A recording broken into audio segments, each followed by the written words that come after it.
Rishi Sunak's Conservative government has allowed dozens of arms deals to take place with Israel since the Gaza war began in October. It was revealed this week. This is despite tens of thousands of Palestinians being killed in what the UN has called a graveyard for children. A growing number of human rights groups are trying to stop the UK government granting these arms export licences, and I'm joined now by Charlotte from the Global Legal Action Network, who's at the heart of this court battle. Thanks so much for having me. Charlotte, can you just tell us what's happened today in court behind us? So there were two court issues that the court was dealing with today. The first is that Oxfam has applied to intervene in the proceedings, and also so have Human Rights Watch and Amnesty International have jointly applied to intervene in the proceedings. So that was the first and main issue.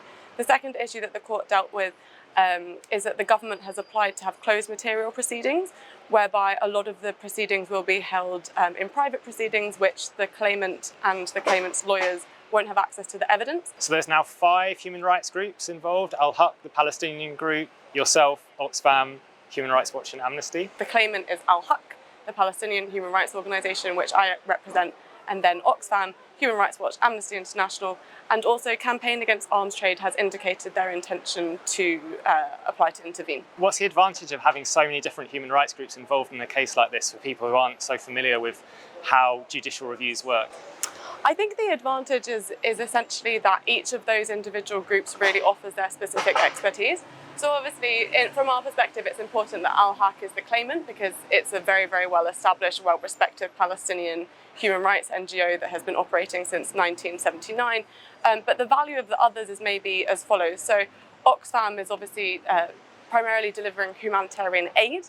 And so they themselves, as distinct from Al-Haq, have information on the ground about how their own water supplies are being destroyed, how their own aid warehouses are being destroyed, how their own staff members are being targeted and not allowed to deliver on aid, essentially.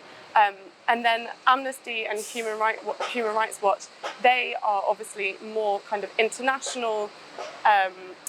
As distinct from Al-Haq, they have more of an overview of state practice in other jurisdictions, and they can speak more broadly to the international sector because they're not just focused on the jurisdiction of Palestine and Israel. Earlier on in this court case, you got some government documents disclosed to you that said there was something like 26 high-risk arms export licenses with Israel that were active at that time. And we've had even more disclosure this week as a result of the kind of pressure that groups like yourself and MPs have been putting on the government. So we now know that there's, in fact, dozens of arms export licenses with Israel that have been approved since October 7th. Can you talk a little bit about that revelation this week that we had from the Department for Business and Trade? Yeah, certainly. So the Department of Business and Trade was questioned a number of weeks ago by the committee, the parliamentary committee, and basically was pressured into a position where they said, okay, fine, we will release such documents. And they released earlier this week documents, as you said, that demonstrate that they've issued over 100 licenses to Israel. I don't believe that any of those export licenses have any kind of end-use criteria. And so that means, for example, that they can essentially be used however they want. And that means, for example, things like, obviously, at the end of last month, we had an order from the International Court of Justice essentially saying that insofar as an offensive in Rafah destroys the Palestinian people in whole or in part in contravention of the Genocide Convention, that offensive is unlawful. And so what we have right now is a position where the UK is sending arms to Israel, and there's no end-use criteria. An end-use criteria, for example, could say that weapons can't be used in Rafah.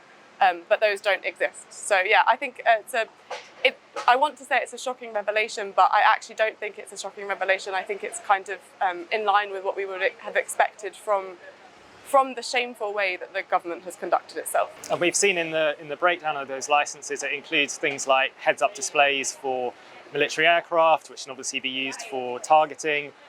Even some of the non-military licenses are dual use, so things like imaging cameras, radio communications equipment, which could be used by the IDF, and all sorts of components for aircraft as well. So it seems like those could well be being used in Gaza and in places like Rafah, like you've mentioned. We know that actually in airstrikes on humanitarian aid workers that British weapons have been used. So for example, on January 18th in Al-Mawasi, there was an airstrike. Luckily, no one was killed, but against 5 British doctors who were working for medical aid for Palestine and the International Rescue Committee, and an F-16 was used. The UK makes parts for F-16s. Not all of them have UK parts, but it's likely that UK parts have been used against aid workers who are in a deconflicted zone. The same was actually true in the World Central Kitchen strike. That it was a Hermes 450 drone, which is produced by Elbit Systems, that was then used in a precision targeted airstrike against British humanitarian aid workers. We've seen, mounting criticism from people like former Supreme Court Justice Lord Sumption, saying that these arms sales are unlawful, and by that we mean the UK government has its own criteria that if arms exports are likely to be used in the commission of a violation of international humanitarian law, then they shouldn't be allowed to go ahead. So we've had lots of kind of legal big guns saying that this should stop, and yet the government seems to allow it to continue. Do you think, I know this court case is likely to go on into the autumn, by which time we'll have a new government, the Labour government, and they've said that they, at the very minimum, they would publish the legal advice that the government's received from its own lawyers, Rishi Sunak's government has received. Do you think that there could be a change with an incoming Labour government? I'm hopeful that there could be a change. I don't understand from the public statements so far that there would be a substantial change. I understand that they've said that they've published the advice. I also understand that they've said that they're not supportive of an offensive in Rafah, but that's actually kind of in line with what the Conservative government have said. I obviously think it's completely shameful that a Labour government wouldn't preemptively say that they will stop arms sales to Israel in the face of overwhelming evidence of violations of continued international humanitarian law breaches.